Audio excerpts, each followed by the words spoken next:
Liver एक हमारे शरीर का वो अंग है जो महत्वपूर्ण भूमिका अपनाता है पूरे शरीर को हमारे संचालित करने के लिए। और लिवर के प्रति, लिवर की बीमारियों के प्रति हम सजग कैसे रहें, उनका निवारण क्या होगा, और इस पर चर्चा करने के लिए हमारे रेडियो जागो 90.4 एफएम स्टूडियो में मौजूद हैं एक मशहूर चिकित्सक डॉक्टर अमित शर्मा। और ये हमारा सौभाग्य है कि डॉक्टर अमित शर्मा लिवर के विशेषज्ञ हैं और आपने लिवर पे ही रिसर्च वर्क किया है। वैसे तो आजकल डॉक्टर साहब बालाजी हॉस्पिटल में हृदय रोग विशेषज्ञ हैं, कार्डियोलॉजिस्ट हैं, लेकिन डॉक्टर साहब का रिसर्च वर्क लिवर पे ही है। और इसकी वजह से हम आज ये सौभाग्य मानते हैं रेडियो जागो 90.4 एफएम स्टूडियो का कि आप हमारे स्टूडियो में आए हैं। लिवर की बीमारी कैसे होती है, क्या कारण हैं, और उसके बाद में कैसे निवारण के लिए लोगों को सजग रहना चाहिए, रेगुलर चेकअप डॉक्टर से कराना चाहिए। सबसे पहले तो मैं रेडियो जागो 90.4 एफएम हरदोई का बहुत बहुत धन्यवाद देना चाहूँगा कि जो फैटी लिवर पे मैंने रिसर्च वर्क किया था। मरीज़ों का तो इलाज हम लोग कर ही रहे हैं, लेकिन बोलने का मौका और मरीज़ों को इन्फॉर्मेशन देने का मौका मुझे रेडियो एफएम 90.4 हरदोई ने दिया। आपका बहुत बहुत धन्यवाद। जो बहुत ही कॉमन बीमारी लिवर की होती जा रही है वो फैटी लिवर। जैसे हम लोग देखते हैं कि मरीज़ों को पेट में खाना पचता नहीं है, पेट में दर्द रहता है, मरीज़ बोलते हैं कि खाना खाने के बाद गुड़गुड़ाहट होती है या तुरंत लैट्रिन जाना पड़ता है या कब्ज़ होती है। इसमें लिवर की बहुत बड़ी भूमिका है, क्योंकि जो हम खान पान खाते हैं आजकल, हमारा जो खान पान है वो तली हुई चीज़ें हो गई हैं, प्लस हम लोग का व्यायाम भी नहीं होता, एक्सरसाइज भी नहीं हो पाती, जिसकी वजह से जो चर्बी है जिसको फैट्स बोलते हैं वो लिवर पर इकट्ठा हो जाता है और इसको फैटी लिवर बोलते हैं। या फिर कभी कभी अल्ट्रासाउंड पे आप लोगों ने देखा होगा कि लिख के आता है हिपैटोमेगेली। जब हिपैटोमेगेली लिख के आए तो हमें इसको साधारणतया नहीं लेना चाहिए, तुरंत इसके ऊपर हमें अपना एक्शन करना चाहिए, क्योंकि हिपैटोमेगेली के आगे एक जांच होती है फाइब्रोस्कैन, जिससे हमें पता चलता है कि लिवर फैटी है या नहीं। फैटी लिवर जो है वो पहली स्टेज है लिवर की खराब होने का। इसको हम non alcoholic fatty liver disease भी बोलते हैं, मतलब जो लोग अल्कोहल का सेवन नहीं करते उनको अगर फैटी लिवर हो जाए तो इसको non alcoholic fatty liver disease बोलते हैं। ये तो बहुत बढ़िया डॉक्टर साहब बात आपने बताई, क्योंकि सामान्य तौर पर लोग समझते हैं कि जो शराब का सेवन ज़्यादा करते हैं उनका ही लिवर खराब होता है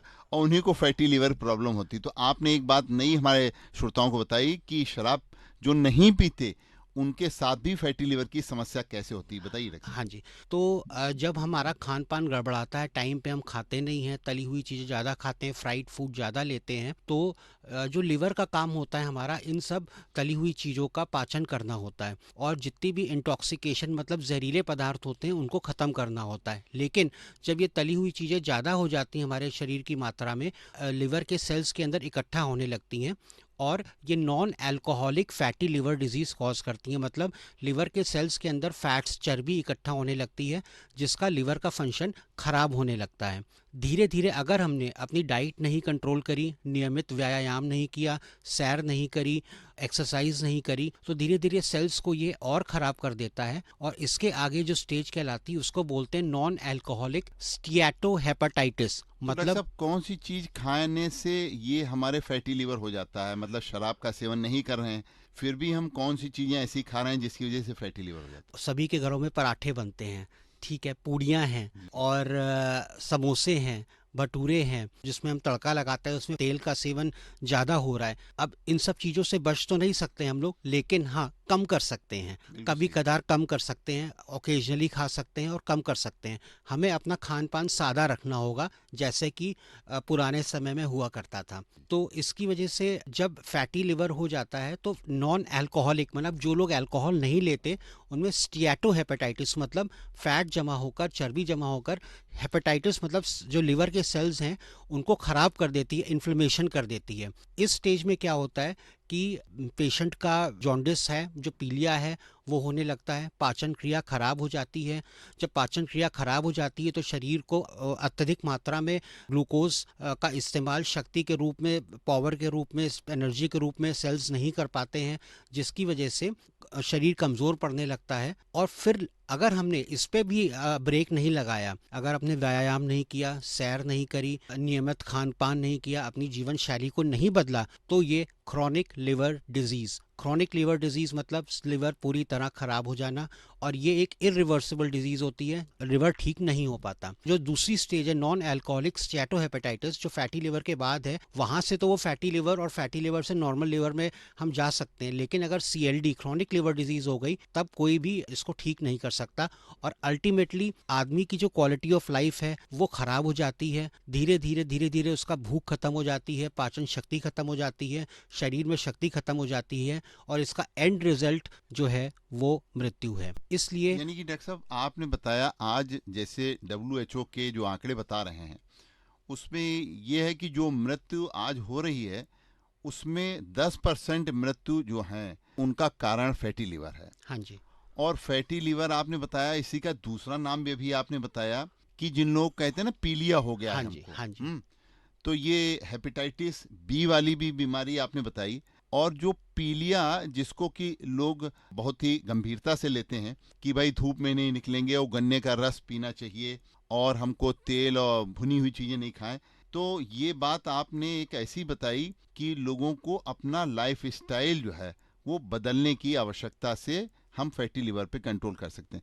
डॉक्टर साहब ये बताइए कि और क्या क्या सिम्टम्स होते हैं शरीर में जिससे कि हम समझते हैं कि हमारे लिवर के ऊपर जो है वो वसा बढ़ता चला जा रहा है, और उसको नियंत्रित करने के लिए हमारे बॉडी का मेटाबॉलिज्म जो है वो कैसे कंट्रोल किया जाए। जो सिम्टम्स होते हैं, एक तो पेट का फूलना, खाना खाने के बाद तुरंत पेट का फूलना, और पेट में गुड़गुड़ाहट होना जिसको हम लोग ब्लोटिंग बोलते हैं, पेट में हल्का हल्का दर्द रहना, चुभन रहना, और खाना खाया उसके तुरंत बाद लैट्रिन जाना, 2-3 बार आदमी को लैट्रिन जाना पड़ता है। कभी कभी वो ये बताता है कि लैट्रिन तो साफ़ हो रही लेकिन 2-3 बार जाना पड़ता है, और कभी कभी ये बताता है कि लैट्रिन साफ़ नहीं हो रही, कब्ज़ है, इसलिए उसके लिए भी 2-3 बार लैट्रिन जाना पड़ता है। दूसरी चीज़ ये, लिवर का क्या काम है कि जितने भी टॉक्सिक सब्सटेंसेस हैं उसको वो डिटॉक्सिफाई करता है, मतलब उसको जितने भी जहरीले पदार्थ हैं उनको नष्ट करता है। जब वो नष्ट नहीं होंगे तो जैसे अमोनिया है वो हमारे शरीर में बढ़ेगा, उससे क्या होगा, धीरे धीरे हम लोग के दिमाग पे असर पड़ेगा, स्मरण शक्ति पे असर पड़ेगा, भूलने लगेंगे, हाथ पैरों में कमजोरी आने लगेगी, और जो शक्ति हमारे अंदर होनी चाहिए, जो पावर होनी चाहिए, वो शिथिलता आ जाएगी। अब इसमें होता क्या है कि लिवर की भी एक क्षमता होती है कि जो तरल पदार्थ हैं, जो तले हुए पदार्थ हैं, उनको पाचन करने की, लेकिन अगर हम ज़रूरत से ज़्यादा तरल पदार्थों का सेवन करेंगे तब हम ये तरल पदार्थ लिवर से डाइजेस्ट नहीं हो पाते, जो और लिवर में इकट्ठे होने लग जाते यानी हैं, ओवरलोडिंग की बात कर रहे ओवरलोडिंग हैं की वजह कि से। लिवर पर ओवरलोड हम ना डालें, तले हुए पदार्थ इतने ज़्यादा ना खाएं, संतुलित मात्रा में खाएं, और हम अपने खान पान को ऐसे नियंत्रित करें। डॉक्टर साहब ये तो बात आपने सही बताई, खान पान को नियंत्रित करने वाली बात, लेकिन बहुत से लोगों को जैसे सिम्टम्स की आप बात कर रहे थे, पेशाब पीली ज़्यादा होना, ये भी एक कारण होता है। लोग कहते हैं कि हमको ज़्यादा पीली पेशाब हो रही है। ये अभी आप बता भी रहे थे कि बहुत ज़्यादा सुस्ती छाती है, तो आप ही के पास जब जाते हैं तो आप बहुत से सिम्टम देख करके फिर बताते हैं देखो तुम्हारा पीलिया का चेकअप कराते हैं, और हो सकता है तो देखिए वो भी कभी कभी निकले। यानी सुस्ती को आदमी नॉर्मल तरीके से लेता, अरे नहीं आ रहा हमको आजकल सुस्ती आ रही, लेकिन ये भी एक कारण हो सकता है। मतलब बहुत सी चीज़ें आपने बताई जो नॉर्मल हैं, लेकिन उसमें भी हमारे लिवर पे जो फैट बढ़ रहा है वो एक कारण हो सकता है। जी डॉक्टर साहब। ये बहुत ही इंपॉर्टेंट चीज़ है, क्योंकि फैटी लिवर डिजीज़ मतलब जैसे हम इंग्लिश में बोलते हैं कि क्रॉनिक लिवर डिजीज़ है, जिससे कि लिवर बिल्कुल तरह खराब हो जाता है, टिप ऑफ द आइसबर्ग, मतलब जो हमें दिखाई दे रहा है, लेकिन उसका जो कारण है फैटी लिवर वो छुपा हुआ है, वो हम लोग देख ही नहीं पाते हैं। हम लोग जैसे अल्ट्रासाउंड पे देखते हैं कि हिपैटोमेगेली, लिवर बढ़ा हुआ, उसको बहुत लाइटली लेते हैं, उसको लाइटली नहीं लेना है। अगर हम फाइब्रो स्कैन कराएंगे, उसकी जांच कराएंगे, तो हमें फैटी लिवर मिलेगा। इसलिए हमको नियमित रूप से 6 महीने या साल भर में एक बार अपनी लिवर की जांच करानी है, लिवर का अल्ट्रासाउंड कराना है, और अगर उसमें फैटी लिवर निकल के आता है या लिवर बढ़ा हुआ निकल के आता है, इसका कोई इलाज नहीं है। इलाज सिर्फ हमें अपने खान पान पे नियंत्रण रखना है, तली हुई चीज़ों का परहेज करना है, टहलना बहुत ज़रूरी है, क्योंकि जब हम टहलेंगे उससे क्या होगा कि जितना भी फैट्स होता है उसका मेटाबॉलाइजेशन होगा और वो लिवर पे इकट्ठा नहीं होगा। डॉक्टर साहब सामान्य तौर पे रोज कितना टहल लिया जाए कि लिवर हर आदमी का सही रहे? 45 मिनट से 1 घंटा डेली टहलना चाहिए। ये सब टहलना किससे कि बहुत से लोग जो हैं ऐसे ही टहलते हुए बात भी करते चलते हैं और धीमे धीमे टहलते हैं घंटा भर और सोचते हैं कि हम तो टहल लिए। क्या वो ठीक है नहीं, टहलना? वो टहलना वो नहीं है। कौन सा टहलना है जिसको कि टहलना कहा जाता है आपके विज्ञान में? टहलने का मतलब ये brisk walking. Brisk walking brisk मतलब वॉकिंग। कि छोटे छोटे स्टेप्स लेना। जब हम छोटे छोटे कदम लेंगे तो अपने आप ही हमारी स्पीड बढ़ जाएगी, और जब थोड़ी सी स्पीड बढ़ेगी उससे हमें हमारे जो शरीर के व्यायाम की रिक्वायरमेंट है वो भी पूरी हो जाएगी, प्लस हमारा शरीर थकेगा भी नहीं और हम लंबे समय तक टहल सकते हैं। इसको बोलते हैं ब्रिस्क वॉकिंग। इससे ब्रिस्क वॉकिंग से क्या होता है, एक तो जो इंडिया में पाया जाता है एब्डोमिनल ओबेसिटी। एब्डोमिनल जी। ओबेसिटी मतलब पेट के ऊपर चर्बी का इकट्ठा होना, जो कि बहुत ही घातक होता है। सबसे बड़ी बीमारियों का जड़ यही है, एब्डोमिनल ओबेसिटी नहीं इससे होती। जी। और दूसरा जो है, जितने भी शरीर के अंग हैं, हार्ट हो गया, लिवर हो गया, किडनी हो गई, ब्रेन हो गया, ये सब अपने हेल्दी स्टेट में, अपने स्वास्थ्य के स्टेट में रहते हैं। जी। दूसरी चीज़ ये कि अगर हमने लिवर को कंट्रोल नहीं किया, फैटी लिवर पे ध्यान नहीं दिया, पहली स्टेज पे ध्यान नहीं दिया, और chronic liver disease, liver damage हो गया, तो लिवर के अंदर से खून का दौरान बंद हो जाता है और उससे फिर हार्ट पे प्रेशर पड़ता है। हार्ट पे प्रेशर पड़ने से जो मरीज होता है वो हार्ट फेलियर का मरीज बन जाता है, और अल्टीमेटली जो कारण बनता है मृत्यु का, वो सिर्फ एक लिवर नहीं, शुरुआत लिवर से होती है लेकिन कई ऑर्गन्स उसमें इन्वॉल्व हो जाते हैं जिसकी वजह से मृत्यु हो जाती है। देखिए यार, रेडियो जागो 90.4 एफएम स्टूडियो पर हमारे हरदोई के हृदय रोग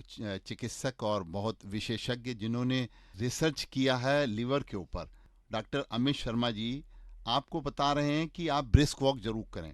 ब्रिस्क वॉक डॉक्टर साहब ने बताया कि आप पूरे हाथ खोल खोल करके, दोनों हाथ चला करके और दोनों पैर चला करके, जो आप मतलब आधे दौड़ने की स्थिति समझ लिए हाँ ब्रिस्क जी, वॉक को, छोटे कदम लेके। छोटे कदम लेकर के आधे दौड़ने की स्थिति में करें।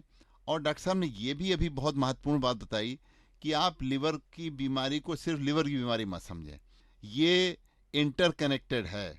और उसमें आपने बताया कि आप तो हृदय रोग चिकित्सक विशेषज्ञ भी हैं कि लोगों को ज़्यादा दिन लिवर की बीमारी रहती है तो हृदय पर भी उसका असर होता है। तो अब हम एक छोटा सा ब्रेक ले रहे हैं और ब्रेक के बाद फिर हम विशेषज्ञ डॉक्टर अमित शर्मा जी से अपनी बात जारी रखेंगे। 90.4 रेडियो जागो के स्टूडियो में आज हमारे साथ हैं हृदय रोग विशेषज्ञ, लिवर के ऊपर रिसर्च करने वाले डॉक्टर अमित शर्मा।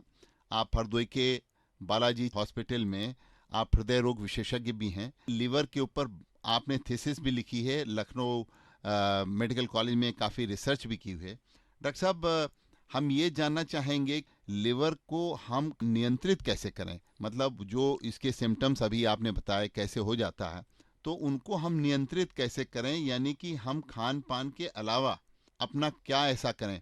देखिए, आप खान पान की अभी हम आपसे बात करेंगे क्योंकि आजकल तो प्रधानमंत्री मोदी ने जो श्री अन्न की बात करी है, मिलेट्स की बात की है, वो मिलेट्स की बात हमारे ख्याल में शायद आप भी करेंगे, क्योंकि वो मिलेट्स लिवर के ही लिए और हार्ट की बीमारी के लिए बहुत ही हमारे लिए उपयोगी हैं। तो डॉक्टर साहब, क्या आप समझते हैं कि लिवर की बीमारी जो हमारे साथी हैं उनको ये बताइए श्रोताओं को कि कैसे वो समझें कि अब हमको लिवर की बीमारी हो गई है, पीलिया हो गया है, क्या क्या चीज़ें ऐसी हैं जो हमारे गांव के लोग बहुत ज़्यादा हमारी तकनीकी मेडिकल भाषा को नहीं जानते, उनको क्या अपने शरीर में परिवर्तन दिखलाई पड़े जिससे वो समझ लें कि अब हमको जो है वो लिवर की बीमारी है, हमको पीलिया हो गया है। सबसे पहले तो अगर मरीज को कमज़ोरी लग रही है बहुत ज़्यादा, जी। और आँखों में देखने में पीलापन आ गया है, पेशाब बहुत ज़्यादा पीला हो रहा है, तेल की तरह पीला हो रहा है, और कोई भी कार्य करने में दिक्कत आ रही है, उसका पाचन क्रिया सही नहीं हो पा रही है, गैस बहुत ज़्यादा बन रही है, पेट में गुड़गुड़ाहट हो रही है, और कब्ज़ हो रही है, या फिर लूज़ मतलब लैट्रिन पतली हो रही है, तो तुरंत उसको ये समझना चाहिए कि लिवर की बीमारी अटैक कर सकती है। जी। इसलिए उसको अपने निकटतम चिकित्सालय पे जाकर चिकित्सक को दिखवाना चाहिए, अपना चेकअप कराना चाहिए। चिकित्सक खुद ही अपने सिम्टम्स देखकर, मरीज़ के सिम्टम्स देखकर, उसकी आँखों को चेकअप करके, उससे पूछ कर कि पेशाब कैसा हो रहा है, और उसकी आँखों को एग्ज़ामिन करके, उसके पेट को देख के, वो खुद ही चिकित्सक को पता चल जाएगा कि लीवर की बीमारी है। ये बताए गए लक्षण अगर किसी को मिलते हैं तो उसको उनको देरी नहीं करनी चाहिए। उनको जो है तुरंत अपने निकटतम चिकित्सालय पे चिकित्सक की सलाह लेनी चाहिए। दूसरी चीज़, जो लिवर अगर सपोज़ किसी को पीलिया हो गया, जॉन्डिस हो गया, इसमें जो मेन इलाज इसमें स्ट्रिक्ट बेड रेस्ट मतलब सिर्फ आराम करना। और दूसरा हाई कार्बोहाइड्रेट डाइट मतलब दाल रोटी खाना, चावल खाना ज़्यादा। क्यों? आराम करने से हमें लिवर को रेस्ट मिलेगा, क्योंकि जितना हम काम करेंगे उतना लिवर के ऊपर लोड बढ़ेगा तो पीलिया बढ़ेगा और लिवर की बीमारी बढ़ेगी। और जब हम आराम करेंगे तो लिवर को रेस्ट मिलेगा और उसके अंदर जो मेटाबॉलिज्म की प्रतिक्रिया है वो थोड़ी कम पड़ेगी और जॉन्डिस कम होने लगेगा। और दूसरा, हाई कार्बोहाइड्रेट डाइट से क्या होता है कि जब कभी भी हमारे अंदर, जैसे हम समय पे खाना नहीं खा पाए, तो लिवर के अंदर स्टोर्ड कार्बोहाइड्रेट होता है जिसको लिवर रिलीज करता है, शुगर को, ग्लूकोज को रिलीज करता है शरीर को शक्ति प्रदान करने के लिए। और जब हम हाई कार्बोहाइड्रेट डाइट लेंगे तो हम बाहर से जब शुगर लेंगे, बाहर से कार्बोहाइड्रेट लेंगे, तो लिवर के ऊपर जो लोड है शरीर को शक्ति प्रदान करने का वो कम पड़ेगा और लिवर जल्दी स्वस्थ होगा। यानी कि डॉक्टर साहब आपने बताया जैसे कि जो ग्रंथियां हमारे शरीर के अंदर में है, ये ग्रंथियां जो हमारे लिवर को मजबूत रखती हैं, जब हमारा लिवर कमज़ोर हो जाता है तो ये ग्रंथियां अपना अंदर से डिस्चार्ज करती हैं, वो कम कर देती हैं, यानी कि हमारी पाचन क्रिया को संतुलित करने का काम वो बंद कर देती।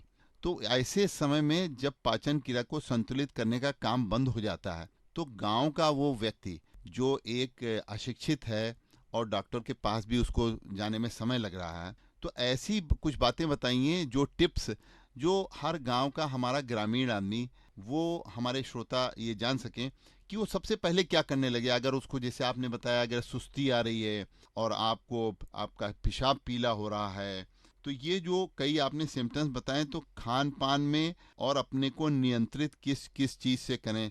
या खान पान में भी आपको बता रहे थे, उबले हुए जैसे चने हैं या अंकुरित अन्न हैं, इनको खाने से क्या हमारा पाचन ठीक होता है?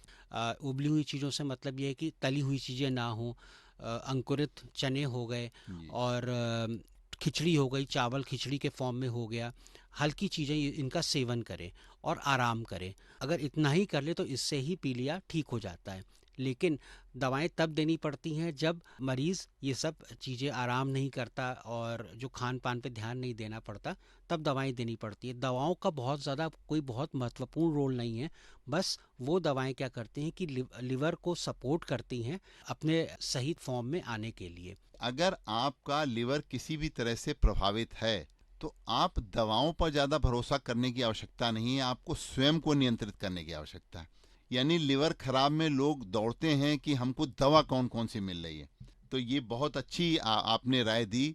आप एक चिकित्सक हैं, लेकिन एक बहुत ईमानदार चिकित्सक हैं। आपने कहा आप अपने को नियंत्रित करिए, अपने खान पान को नियंत्रित करिए। अगर आपको ज़्यादा सुस्ती, ज़्यादा आपके पेशाब में पीलापन आ रहा है, तो आपने प्रथम उपचार तो ये बताया कि आप आराम करें। दूसरी, आपने भोजन के बारे में बहुत अच्छी जानकारी दी कि जैसा कि हम आपसे जानना भी चाह रहे थे कि अंकुरित जो अन्न हैं, जैसे अंकुरित चना है, लोग अंकुरित मूंग लेते हैं, इनको नाश्ते में, अगर इनको हम डॉक्टर साहब से पूछ रहे हैं, अगर इस सब चीज़ों को नाश्ते में प्रयोग करें तो शायद ज़्यादा इसका असर पड़ेगा। इसका बहुत असर पड़ेगा, क्योंकि नाश्ते में ज़्यादातर आजकल लोग वेस्टर्नाइज मतलब पश्चिम का खान पान फॉलो करें। जैसे पराठे हो गए, पराठे हैं तो चलिए इंडिया में, लेकिन है तो वो तले हुए घी लगता है। इसलिए अंकुरित चने हो गए, अंकुरित दाल हो गई, और जैसे प्रधानमंत्री जी की तरफ से जो प्रोटीन युक्त न्यूट्रिशन हमें प्रदान किया जा रहा है, मिलेट्स, श्री मिलेट्स, अन्न। श्री अन्न प्रदान किया जा रहा है, वो सब हम खाएं तो वो हमारे शरीर के लिए ज़्यादा लाभदायक है, ज़्यादा शक्तिवर्धक है और हम स्फूर्ति से अपना कार्य कर सकते हैं। डॉक्टर साहब, युवाओं के लिए हम पूछ रहे हैं आपसे, आजकल युवाओं का रुझान खान पान में जो है वो जंक फूड की तरफ है। अब जंक फूड में ब्रेड रोल देने लग गए और जंक फूड में ही जो है कई चीज़ें ऐसी आने लग गई हैं कि जिनके प्रति युवाओं का रुझान ज़्यादा है। और जो WHO की रिपोर्ट है उसमें भी ये आ रहा है कि देखिए पहले युवा अवस्था में लिवर खराब होने के कम चांसेस रहते थे। आज एक तो हम चल कम रहे हैं, हर आदमी के पास कार, स्कूटर, मोटरसाइकिल है, साइकिल नहीं है। तो अभी आपने जैसे कहा कि हमारी फिजिकल एक्सरसाइज, तो युवाओं को आप क्या खान पान के लिए संदेश देंगे कि वो अपने खान पान में क्या चीज़ नियंत्रित करें जिससे आने वाले दिनों में लिवर की बीमारी कम हो? ये सर आपने बहुत अच्छी बात कही कि जंक फूड का प्रचलन बहुत ज़्यादा बढ़ा हुआ है। जंक फूड में प्रिजर्वेटिव्स यूज़ होते हैं जो कि शरीर के लिए, लिवर के लिए बहुत ही हानिकारक हैं। और उसमें मसाले, घी, तेल, ये सब, इन सब की मात्रा बहुत ज़्यादा होती है और मेन प्रिजर्वेटिव्स होते हैं जो कि उनको बनाने में यूज़ किए जाते हैं। तो ये लिवर के साथ साथ किडनी पे भी इफ़ेक्ट डालते हैं, हार्ट पे भी इफ़ेक्ट डालते हैं और पेट पे भी इफ़ेक्ट डालते हैं। इसलिए जंक फूड का सेवन बंद करना चाहिए। पूरी तरह तो बंद करना प्रैक्टिकल रूप से मैं ये कहना चाहूँगा कि मुश्किल है, लेकिन हाँ, कम कर देना चाहिए। और अगर जंक फूड खा रहे हैं तो जनरली हमें पता चल जाता है कि हाँ, हमने जंक फूड खाया है और ज़्यादा कैलोरीज, ज़्यादा ये तली हुई चीज़ें चली गई हैं। उतना ही आप एक्सरसाइज करिए, उतना ही आप वॉक करिए, उतनी ही ज़्यादा आप साइकिलिंग करिए। मेरे हिसाब से तो अगर मुझसे पूछा जाए तो मेरा तो मन अंदर से यही करता है कि मैं घर से अस्पताल साइकिल से आऊँ, जिससे कि एक्सरसाइज बनी रहे, स्वास्थ्य अच्छा बना रहे और जितनी भी बीमारियां हैं, जैसे डायबिटीज़ हो गई, हार्ट की बीमारियां हो गई, लिवर की बीमारियां हो गई, इससे बचा जा सके। और ये बहुत अच्छी बात कही आपने कि सिर्फ अल्कोहलिक्स को लिवर डिजीज़ नहीं होती, नॉन अल्कोहलिक्स जो शराब नहीं पीते उनको भी लिवर डिजीज़ होती है। और वो फैटी लिवर की वजह से होती है, खान पान की वजह से होती है और नियमित व्यायाम ना करने की वजह से होती है। और तीसरा मुख्य कारण है स्ट्रेस, तनाव। हमें तनाव से बचना चाहिए। तनाव से बचने का तरीका ये है कि जब हम अपना खान पान अच्छा रखेंगे, धूम्रपान नहीं करेंगे, जंक फूड नहीं खाएंगे, एक्सरसाइज करेंगे, व्यायाम करेंगे, प्राणायाम करेंगे, तो तनाव अपने आप कम हो जाएगा। और प्लस हमें अपने काम से मुंह नहीं चुराना चाहिए। अगर हम समय पे काम कर लेंगे तो कोई काम टलेगा नहीं और तनाव होगा नहीं। तो तनाव से हमें बचना है और तनाव से बचने के लिए हमें अपने ही अंदर सुधार लेकर आना है, जिस पे हम लोगों ने चर्चा करी है। देखिए बहुत बढ़िया बात डॉक्टर साहब ने बताई कि आज विश्व लिवर दिवस पर रेडियो जागो 90.4 FM स्टूडियो में आज डॉक्टर साहब, डॉक्टर अमित शर्मा हमारे साथ मौजूद हैं। आपने बताया कि आप स्वयं को नियंत्रित करें, यानी कि आप व्यायाम डेली करें, योगा करें, प्राणायाम करें। ये एक ऐसी चीज़ है जिससे कि आप अपने को शरीर में जो बाकी बीमारी हैं उनके प्रति भी नियंत्रण रख सकते हैं। डॉक्टर साहब ही बता रहे थे कि लिवर एक ऐसी बीमारी है जो सिर्फ लिवर को नहीं बल्कि हमारे हार्ट को भी प्रभावित करती है और हमारे जो डायबिटीज़ की बीमारी है उससे भी कनेक्ट है। डॉक्टर साहब, डायबिटीज़ के मरीजों को कहा जाता है कि तुम्हारा लिवर अफेक्ट हो रहा है, तो लिवर और डायबिटीज़ का कनेक्शन डॉक्टर साहब क्या है? असल में होता क्या है कि डायबिटीज़ जो होती है वो या तो हेरिडिटी होती है, मतलब जैसे अगर बचपन में हो गई तो माता पिता का है, उनसे हेरिडिटी उनसे मिल गई, डायबिटीज़ ही हो गई। या फिर जिसको टाइप 2 डायबिटीज़ बोलते हैं, जो 35 साल के ऊपर की होती है, वो हमारे शरीर के अंदर इंसुलिन की मात्रा तो बन रही है अधिक, लेकिन इंसुलिन अपने रिसेप्टर्स पर, मतलब जहाँ उसे काम करना चाहिए वहाँ काम नहीं कर रहा है। उसका मुख्य कारण क्या है? उसका मुख्य कारण ये है कि हम व्यायाम नहीं कर रहे, टहल नहीं रहे हैं और अपना खान पान हम लोग गड़बड़ कर रहे हैं, जिसकी वजह से जो सेल्स के ऊपर रिसेप्टर्स होते हैं वो इनएक्टिव हो जाते हैं, वो क्रियाशील नहीं रहते हैं और इंसुलिन ग्लूकोज को सेल के अंदर नहीं पहुंचा पाता है, जिसकी वजह से जो ग्लूकोज सेल के अंदर जाना चाहिए, जिससे सेल को शक्ति मिलती है, शरीर को शक्ति मिलती है, वो ना मिलकर वो शुगर, वो ब्लड के अंदर बढ़ जाता है, जिससे डायबिटीज़ हो जाती है। अब सेल के अंदर तो शुगर गई नहीं, सेल को शक्ति मिली नहीं, इसलिए ब्रेन के पास से सिग्नल जाता है कि सेल के अंदर शुगर नहीं आई है। ब्रेन जो है वो लिवर को सिग्नल भेजता है सेल के पास ग्लूकोज नहीं पहुंचा है। क्यों? क्योंकि इंसुलिन की कमी से, या फिर इंसुलिन है लेकिन हम लोग ने व्यायाम नहीं किया, डाइट खराब ली, उसकी वजह से इंसुलिन शुगर को सेल के अंदर नहीं पहुंचा पाया, तो लिवर के ऊपर सिग्नल आता है। तो लिवर के अंदर जो हमारी बॉडी है वो भी एक तरह से अंदर स्टोर हाउस का काम भी करती है।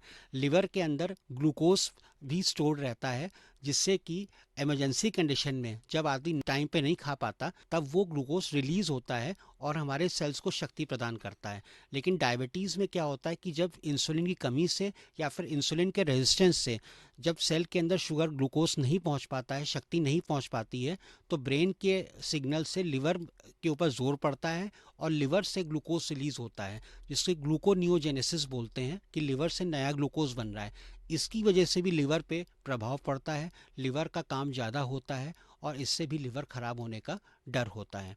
और कई ऐसी मेटाबॉलिक चेंजेस होते हैं बॉडी के अंदर जिसको हम डायबिटिक डिसलिपिडेमिया बोलते हैं। डायबिटिक डिसलिपिडेमिया मतलब कि अच्छा कोलेस्ट्रॉल कम हो जाता है, बुरा कोलेस्ट्रॉल बढ़ जाता है। और जो कोलेस्ट्रॉल बनने की प्रतिक्रिया है वो भी लिवर के द्वारा ही होती है। जैसे अच्छा कोलेस्ट्रॉल है वो भी लिवर से बनता है, बुरा कोलेस्ट्रॉल है वो भी लिवर के द्वारा बनता है। आपने बताया हर व्यक्ति के अंदर एक डॉक्टर है और उस डॉक्टर को पहचानने की आवश्यकता है। वो डॉक्टर आपने बताया कि आप सवेरे टहले जरूर। दूसरा आपने बताया आप व्यायाम जरूर करें, योगा जरूर करें, प्राणायाम जरूर करें। तीसरा डॉक्टर आपने बताया आप अपने खान पान को नियंत्रित करें। आपने जिस तरीके से आज जागरूक किया है, जितना साधारण भाषा में आपने लोगों को बताया है और लोगों के अंदर वो चेतना, वो जागृति लाने की कोशिश की है कि वो अपने अंदर के डॉक्टर को पहचानें। जो जंक फूड है उसको इस्तेमाल कम करें और जहाँ तक हो न करें। अंकुरित आपने बताया कि जो हमारे भोजन में अंकुरित चने हैं, अंकुरित दालें हैं, उनका हम प्रयोग करें तो उसको ये बीमारी से मुक्ति मिल सकती है हमेशा। आपने बहुत अच्छी जानकारी आज दी, आपको बहुत बहुत धन्यवाद।